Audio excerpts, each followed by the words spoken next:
bağıtlamam, şonu aytmana. Sen giden son boşap kaldı bu yürek. Yine bağıtlamam, şonu aytmana.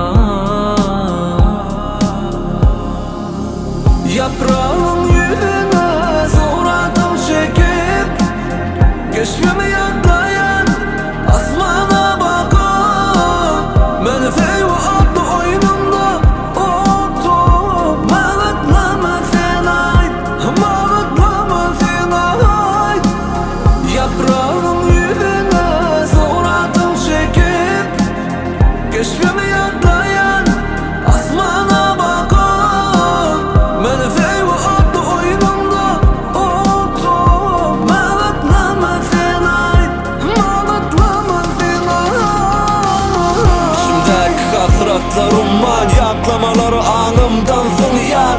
Sen gidenin beri her türlü ömrümün yar. Köp vaktimi yitirdim sen bilen, indi baktıma hayranın bilen. Geçip ol ya bu da geçer menden, ökünürsün bulurum bari senden.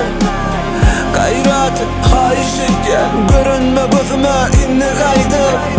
Unutuşup bolorun seni men göz gelim benim öz özüme. Ey ya dedim o sen haktı fikirden, taş soğurup dolu görüktün. Bollu inni yeter artık, koyun sana ben özgünümü. Adını mühürlep kalbime vurdum.